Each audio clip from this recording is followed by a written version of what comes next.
सभी लोग खड़े हो जाएं जो बैठे हुए हैं और हाथ जोड़ करके अपने पैरों से जूता चप्पल निकाल दीजिए और हाथ जोड़ करके जैसे मैं बोलूं सब लोग बोलिए, बोलिए बुद्धं नमामि, धम्मं नमामि, संघं नमामि, आहं वन्दामि सर्वदा, द्वितीयम्पि बुद्धं नमामि, धम्मं नमामि, संघं नमामि, आहं वन्दामि सर्वदा, तृतीयम्पि बुद्धं नमामि, धम्मं नमामि, संघं नमामि, आहं वन्दामि सर्वदा। ओकस वन्दामि बन्ते संघो द्वारत्तयेन मया कृतं सब अपराधं क्षमथ मे बन्ते संघो द्वितीयम्पि वन्दामि बन्ते संघो द्वारत्तयेन मया कृतं सब अपराधं क्षमथ मे बन्ते संघो तृतीयम्पि वन्दामि बन्ते संघो द्वारत्तयेन मया कृतं सब अपराधं क्षमथ मे बन्ते संघो। अब शील याचना बोलेंगे। ओकस आहं बन्ते तिसरणेन सह पंचशीलं धम्मं यचामि अनुग्रहं कृत्वा शीलं देथ मे बन्ते द्वितीयम्पि ओकस आहं बन्ते तिसरणेन सह पंचशीलं धम्मं यचामि अनुग्रहं कृत्वा शीलं देथ मे बन्ते तृतीयम्पि ओकस आहं बन्ते तिसरणेन सह पंचशीलं धम्मं यचामि अनुग्रहं कृत्वा शीलं देथ मे बन्ते। यमहं वदामि तं वदेथ। जैसा मैं बोलूं सब लोग बोलिए। नमो तस्य भगवतो अरहतो सम्मा सम्बुद्धस्य। नमो तस्य भगवतो अरहतो सम्मा सम्बुद्धस्य। आवाज पीछे तक जा रही है? अच्छा 3 बार बोले। नमो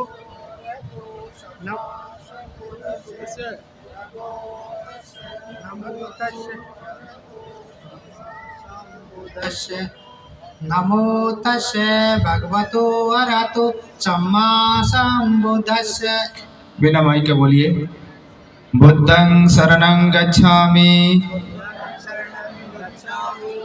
मैं बुद्ध की शरण जाता हूँ। धम्मं शरणं गच्छामि। मैं धम्म की शरण जाता हूँ। संघं शरणं गच्छामि। मैं संघ की शरण जाता हूँ। द्वितीयम्पि बुद्धं शरणं गच्छामि। दूसरी बार भी मैं बुद्ध की शरण जाता हूँ। द्वितीयम्पि धम्मं शरणं गच्छामि।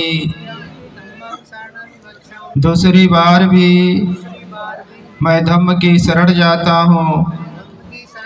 द्वितीयम्पि संघं शरणं गच्छामि। दूसरी बार भी मैं संघ की शरण जाता हूँ। मैं संघ की शरण जाता हूँ। तृतीयम्पि बुद्धं शरणं गच्छामि। तृतीयम्पि बुद्धं शरणं गच्छामि। तीसरी बार भी तीसरी बार भी मैं बुद्ध की शरण जाता हूँ। बुद्ध की शरण जाता हूँ। तृतीयम्पि धम्मं शरणं गच्छामि। तृतीयम्पि धम्मं शरणं गच्छामि। तीसरी बार भी तीसरी बार भी मैं धम्म की शरण जाता हूँ। मैं धम्म की शरण जाता हूँ। तृतीयम्पि संघं शरणं गच्छामि। तृतीयम्पि संघं शरणं गच्छामि। तीसरी बार भी तीसरी बार भी मैं संघ की शरण जाता हूँ। मैं संघ की शरण जाता हूँ। तिसरणं गमनं परिपूर्णं पानातिपाता वैरमणि सिक्खापदं समादयामि। पदं समादयामि। प्राणी हिंसा से प्राणी हिंसा से विरत रहने की रहने की शिक्षा ग्रहण करता हूँ। शिक्षा ग्रहण करता हूँ। अदिन्नादाना वैरमणि भिन्न दाना वीरमणि सिक्खापदं समादयामि। पदं समादयामि। चोरी से चोरी से विरत रहने की व्रत रहने की शिक्षा ग्रहण करता हूँ। शिक्षा ग्रहण करता हूँ। कामेषु मिच्छाचारा वैरमणि कामे सुमित्राचारा वीरमणि सिक्खापदं समादयामि। पदं समादयामि। दुराचार से दुराचार से विरत रहने की व्रत रहने की शिक्षा ग्रहण करता हूँ। शिक्षा ग्रहण करता हूँ। मूसावादा वैरमणि शिक्षा माता वीरमणि सिक्खापदं समादयामि। पदं समादयामि। असत्य वचन से सत्य वचन से विरत रहने की व्रत रहने की शिक्षा ग्रहण करता हूँ। शिक्षा ग्रहण करता हूँ। सुरामेर मज्ज मेरे मध्य पमादठाना वैरमणि वीरमणि सिक्खापदं समादयामि। पदं समादयामि। शराब आदि आदि मादक पदार्थों के मादक पदार्थों से सेवन से जीवन से विरत रहने की शिक्षा ग्रहण करता हूँ। शिक्षा ग्रहण साधु साधु साधु। सब लोग बैठिए।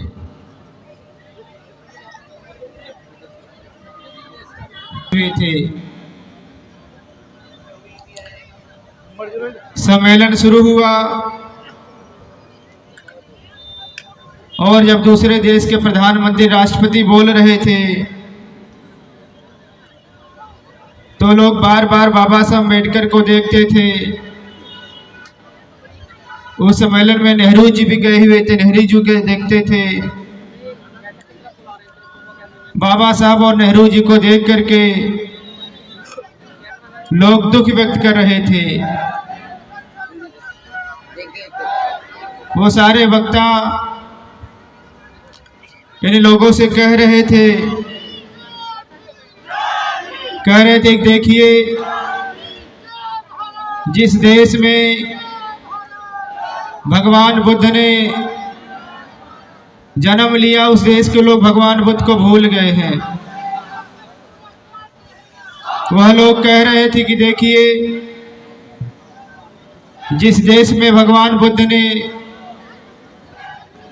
बौद्ध धर्म दिया उस देश के लोग बौद्ध धर्म को भूल गए हैं। वह लोग कह रहे थे कि देखिए जिस देश में भगवान बुद्ध ने बोधि वृक्ष लगाया था उस देश से बोधि वृक्ष भी सूख रहा है। वह लोग नेहरू जी से कह रहे थे, बाबा साहब से कह रहे थे कि आप लोगों ने बोधि वृक्ष को बचाने का प्रयास नहीं किया। उन वक्ताओं के बोलने का प्रभाव नेहरू जी पर नहीं पड़ा लेकिन डॉक्टर बाबा साहब अम्बेडकर पे पड़ा। जब बाबा साहब अम्बेडकर बोलने के लिए खड़ा हुए, बाबा साहब ने पूरी दुनिया के सामने कहा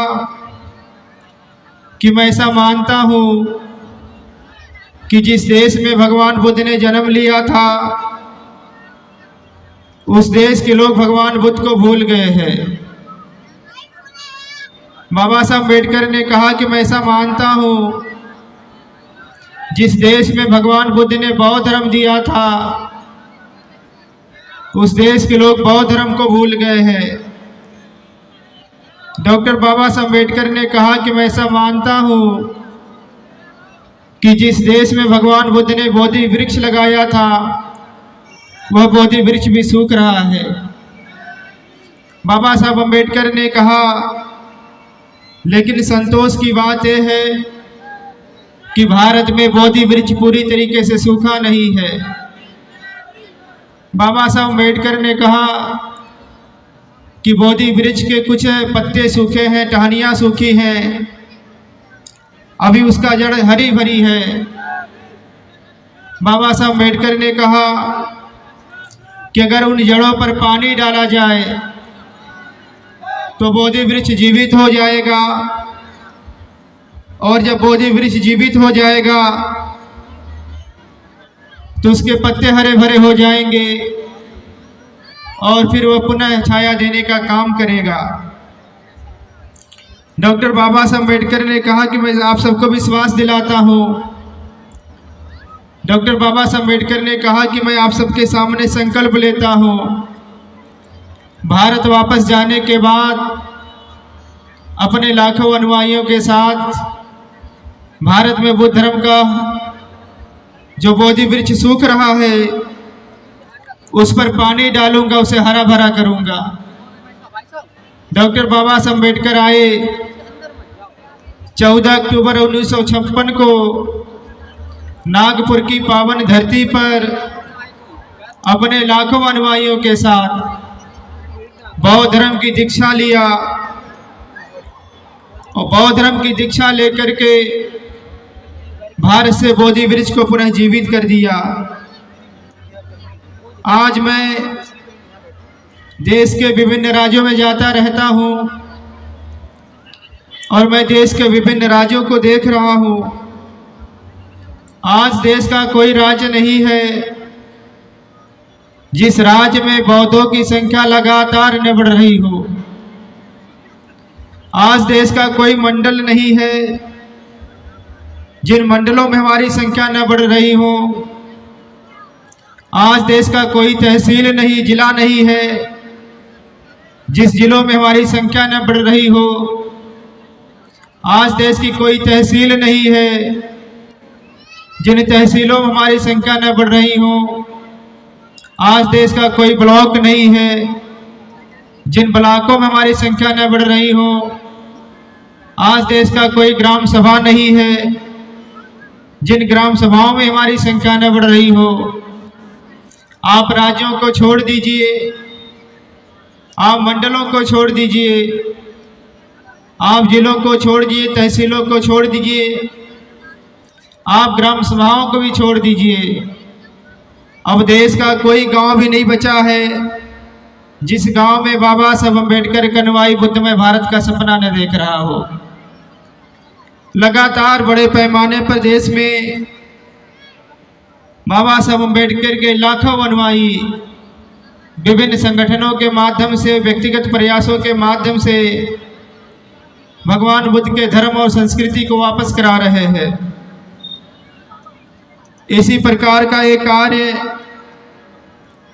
ग्रेटर नोएडा बौद्ध महोत्सव समिति भी कर रही है। बहुत ज़्यादा समय न लेकर के एक अपील कहकर के अपनी बातों को समाप्त करना चाहता हूँ। आज हम लोग देख रहे हैं कि डॉक्टर बाबा साहब अम्बेडकर के अनुयायी देश के विभिन्न राज्यों में, देश के विभिन्न जातियों संप्रदायों में बड़ी संख्या में हैं। आज देश में जो अनुसूचित जाति जनजाति के लोग हैं उनकी भी संख्या लगभग इस देश में 25% है। अनुसूचित जाति जनजाति के लोग डॉक्टर बाबा साहब अम्बेडकर को अपना मसीहा और मार्गदाता मानते हैं। अगर आज अनुसूचित जाति जनजाति के लोग जो देश में 25% की आबादी है, संख्या वाले हैं, अगर ये सारे के सारे लोग अपने मसीहा और मार्गदाता का अनुकरण करके बौद्ध बन जाएं, तो आज हमारी संख्या इस देश में 25% हो जाएगी। और जिस जाति के नाम पर, जिस धर्म के नाम पर देश में अनुसूचित जाति जनजाति का शोषण हो रहा है, अत्याचार हो रहा है, उनकी संख्या 25% कम हो जाएगी। वैसे ही देश में जो पिछड़े समाज के लोग हैं, जो बाबा साहब अम्बेडकर को अपना आदर्श मानते हैं, अपना मसीहा मानते हैं, महाराजा अशोक से लेकर के ललई सिंह यादव तक, उनके जो अनुयायी हैं, अगर वो सारे के सारे बौद्ध बने तो हमारी संख्या इस देश में 40% के आसपास चली जाएगी।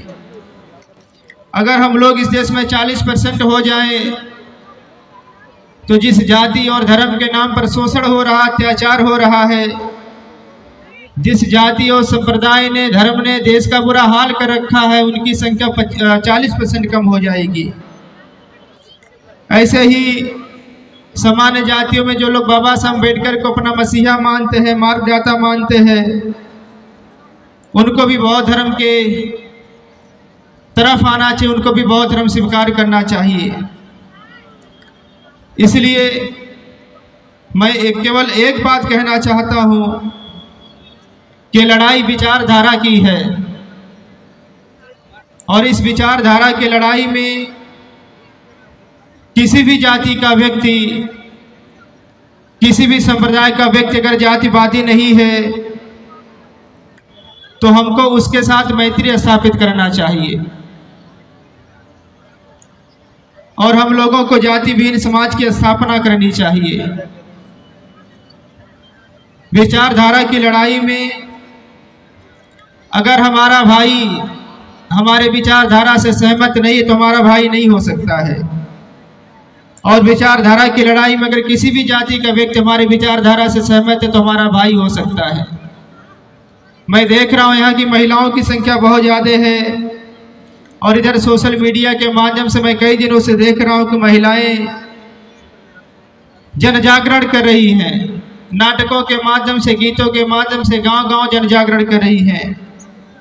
मुझे बाबा साहब अम्बेडकर का एक स्टेटमेंट याद आ रहा है। डॉक्टर बाबा साहब अम्बेडकर ने कहा है, यदि किसी परिवार में कोई व्यक्ति बदल जाता है तो उसको अपने परिवार को बदलने में 50 साल लग जाता है। और बाबा साहब अम्बेडकर ने भी कहा कि 50 साल में अपने परिवार को बदल पाएंगे भी नहीं कहा जा सकता है। आज हम लोग देखते हैं कि अपने आप को अम्बेडकरवादी कहने वाले बहुत सारे लोग हैं, और वो मंचों से बहुत बड़ी बड़ी बातें भी करते हैं, लेकिन जब हम लोग उनके घरों पे जाते हैं, देखते हैं उनकी पत्नियां उनकी बातें नहीं सुन रही है, उनके बच्चे उनकी बात नहीं सुन रहे। ऐसे हजारों लोगों को हम लोग जानते हैं। तो बाबा साहब की बात मुझे बहुत सच लगती है कि अगर किसी परिवार में कोई व्यक्ति बदल जाए तो उसे अपने परिवार को बदलने में 50 साल लग जाता है। बाबा साहब अम्बेडकर ने कहा कि अगर किसी परिवार में कोई महिला बदल जाए तो उसे अपने परिवार को बदलने में 5 साल लगता है। और हम लोग ऐसे बहुत सारे महिलाओं को जानते हैं जो महिलाएं बदली हैं, उनके पति 5 साल में नहीं 5 महीने में बदले हैं, उनके बच्चे 5 महीने बदले हैं। इसलिए जब हमारे सामने महिलाएं होती हैं तो महिलाओं से मैं एक बात पूछता हूँ कि बताइए, बाबा साहब अम्बेडकर का सपना साकार करना है तो हमें 50 साल में साकार करना कि 5 साल में साकार करना है? मैं यहाँ आए हुए हजारों महिलाओं से मैं पूछना चाहता हूँ कि बाबा साहब अम्बेडकर का सपना साकार करना है, अब आप बताइए कि हमें 5 साल में साकार करना है कि 50 साल में साकार करना है? ये महिलाएं कह रही 5 साल में साकार करना है। तो मैं बहुत यहाँ करके प्रसन्नता का अनुभव कर रहा हूँ, खुशी का अनुभव कर रहा हूँ, और मैं आप लोगों पे विश्वास करके अपनी बातों को समाप्त करना चाहता हूँ। और अगर आप लोगों ने सचमुच तय कर लिया है, सचमुच प्रण कर लिया है, तो बाबा साहब अम्बेडकर का सपना 5 साल में पूरा हो सकता है। और 5 साल के बाद जब हम लोग मिलेंगे तो बौद्ध संस्कृति को स्थापित करके मिलेंगे। इन्हीं सब बातों के साथ आयोजन समिति का मैं पुनः आभार व्यक्त करते हुए सबको मंगल कामनाएं ज्ञापित करते अपनी बातों को विराम देता हूं। धन्यवाद।